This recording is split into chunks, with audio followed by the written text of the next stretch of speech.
Hey Glass Gang, thanks for tuning in. This is a brand new character that I started on PC. It is a human, high health, non-PA VATS heavy gunner. That means you don't need power armor with this build. I'll be showcasing it with the 50 cal and Pepper Shaker against the EN06 Guardian and the ULTRACITE Snake Terror to give you more options with your VATS heavy gunner choice. It is also a full build guide, so I'll be going over the weapons, armor, and special perk loadout at the end of the testing. Before we get started, hit that like button and subscribe if you haven't already so you never miss an upload. Turn on bell notifications so you get notified right away as soon as I upload. So I'm trying to show you the effects tab on my Pip-Boy so you can see that I'm not running any buffs like bobbleheads or magazines or even overdrive, but my gamepad is in the way, so unfortunately it kind of is messing that up, and the gamepad is there to help you see what buttons I'm gonna press while I'm using the build. So to take down the shield, I'm actually using the same Pepper Shaker that I used in my How to Cripple the Snake Boss video that I uploaded a couple days ago. The reason is simple really, it just works really well at taking down the shield. Once the shield is down, I switch to my quad Pepper Shaker. By using the Furious Pepper Shaker first and then swapping to the quad, it overstacks the Furious on the quad, allowing me to do more damage with higher Furious stacks for longer. I also step back as far as possible to get my range damage from Downranger, a perk card I'm using under Perception. With the quad Pepper Shaker, I only need to reload once and I can kill EN06 in the first heat wave. Another thing you should notice is I'm holding the Y button or triangle or spacebar if you're on PC. This is your crit button and it'll use a crit when it's ready. With this build, a crit will be ready every other shot, and like that it is over with in a minute and 10 seconds. As long as you have the build set up exactly like I do and get that crit return every other shot, it is super important to stay alive by getting the HP return and AP return from conductors. And since that was a really close call to dying and not being able to do it in a single stage, I decided to do it again to show you that that's just how close it is with this build if you're going to use it to single stage EN06 with it. So this is another separate run. This is round 2. Another thing I want you to pay attention to is how many stacks of onslaught I have with the Furious Pepper Shaker. And there's a reason why I use the Furious Pepper Shaker first, and that's because when it runs out of rounds, I switch over to the Quad Pepper Shaker and it carries over some extra stacks of onslaught over to the Quad Pepper Shaker. Sometimes when I'm fast enough, it'll say 13 stacks, for example. You'll see the difference. When I have to reload, I'm gonna lose those stacks and it'll be back at the base stat of onslaught stacks for quad.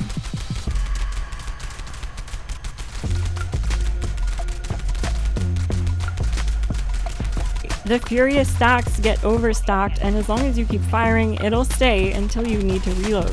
Let me know if you have any questions in the comments about what you just saw, as now we're gonna look at how this build performs at the final boss, the snake round.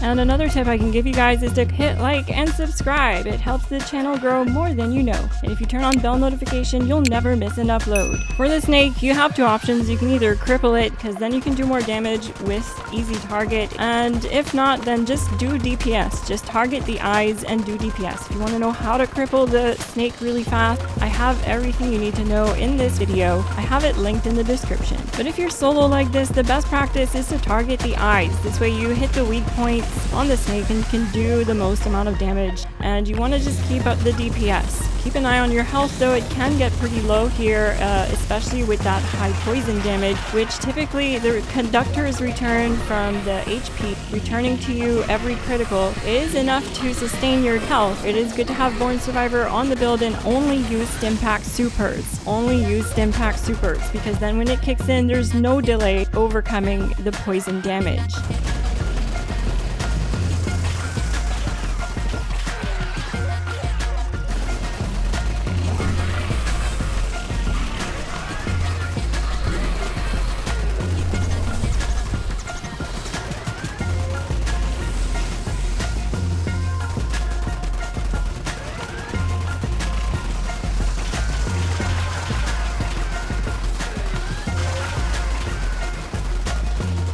If you look closely, the snake is actually crippled right now, and it would be laying on its belly, but this is a visual bug that does occur. And look how high the crit damage is peaking at, 1900, 1800 crit, and that's because of the combination of damage and it being crippled right now, allowing us to benefit from 75% range damage to crippled targets from Easy Target. Don't overlook this perk just because there's a shotgun on it. This perk does work with anything that does range damage.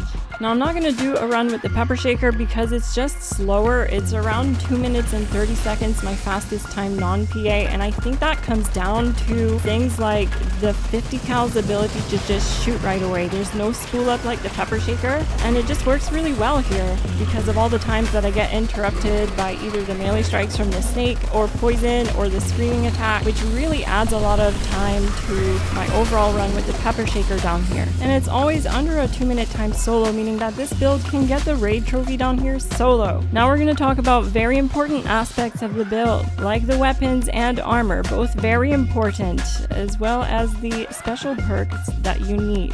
Starting with the weapons. The first Pepper Shaker you saw me use was the shield delete button. It's my Pepper Shaker that I use for crippling the bosses. It has the Furious, Crippling, VATS optimized, and Conductor's legendary mod. This grants critical hits restore 10 health and action points instantly, and 100 more over 5 seconds for player and teammates within a 100-foot radius. It is a 4-star legendary mod, and it's how I'm able to stay alive through a lot of the damage. This mod is useless if you don't have the right armor perks, special perks loadout to crit every second shot, giving you the optimal health and AP return to stay tanky and stay in infinite VATS. These are the legendary mods on the second Pepper Shaker I was using, the Quad Vital VATS optimized Conductor's Pepper Shaker with the Hex Barrel, Plasma Magazine, and Gunner Sight.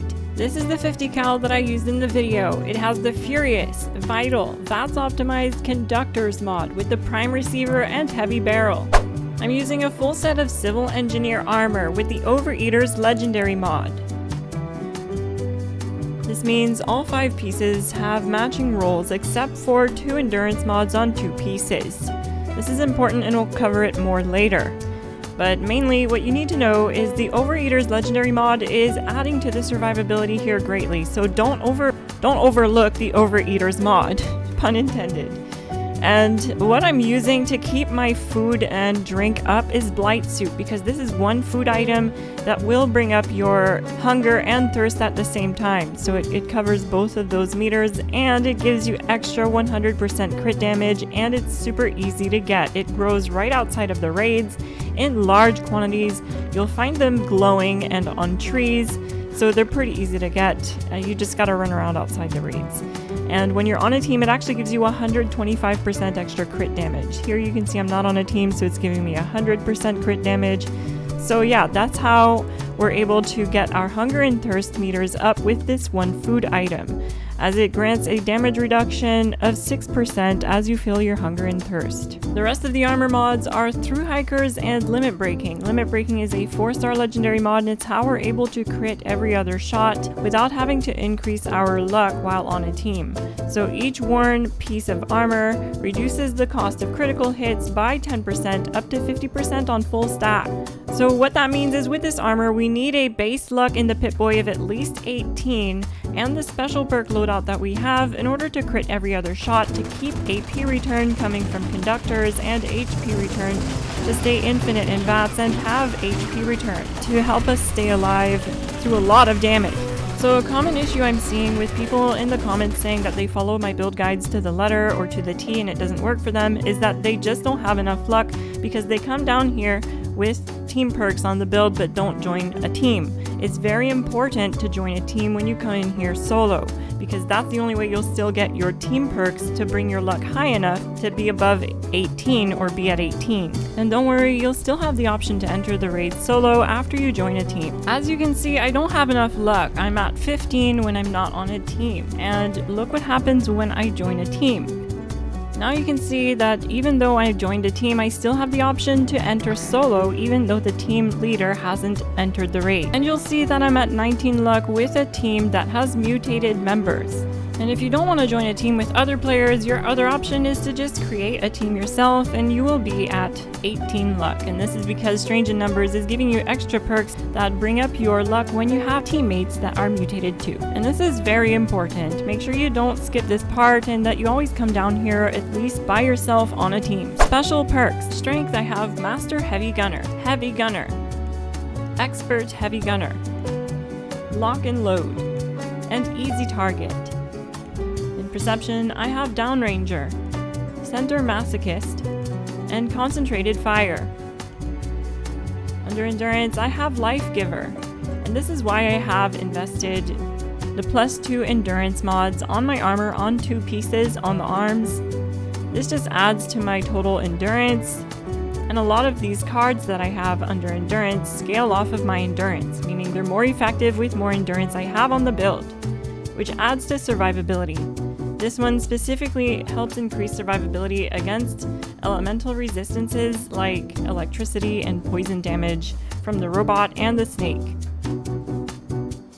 Thirst Quencher increases your max AP, which is what you need to use in VATS, and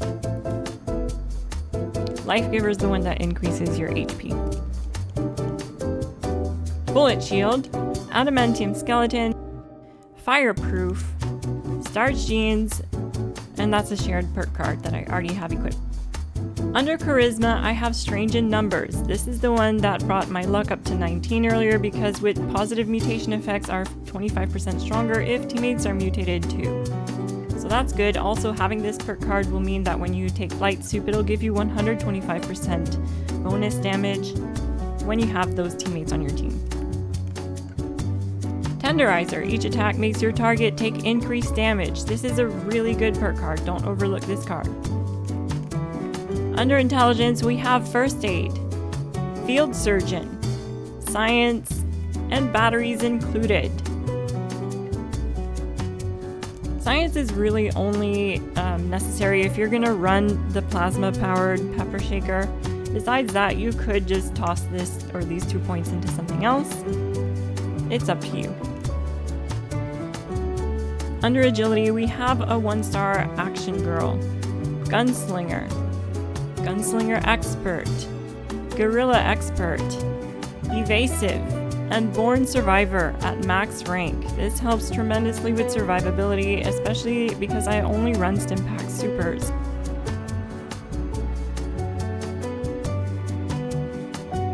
Under Luck, we have Better Criticals, One Gun Army, Ricochet, 4-Leaf Clover, Class Freak, Curator, and Critical Savvy.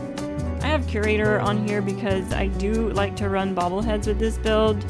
It just helps bring up your intelligence and like the leader bobbleheads or Big Guns Bobble for more damage. So that's great for that. It extends the length, but you can put that to something else like Woodchucker if you need, or whatever else you want to put there. And under Legendary perks, we have Legendary Luck at 3-star, 3-star Legendary Perception, a 4-star Legendary Endurance, 3-star Legendary Agility, 3-star Taking One for the team, and 3-star Legendary Strength. For the base perks of the build, you'll need to invest 13 points in Strength, 4 points under Perception, 8 points in Endurance, 3 Charisma, 7 in Intelligence, 9 Agility, and 12 points under Luck. These are my mutations. I have Adrenal Reaction, Eagle Eyes, Egghead, Herbivore, Herd Mentality, Marsupial, Scaly Skin, Speed Demon, and Twisted Muscles. I want to give a massive thank you and shout out to the Glass Gang who support the channel by joining the Glass Gang, link in description. You too can see your name on the official Glass Gang roster. I also left our Discord link in the description if you want to find a community to play with. I'm Miss Glass, thank you so much for watching, and I'll see you in the next one. GG!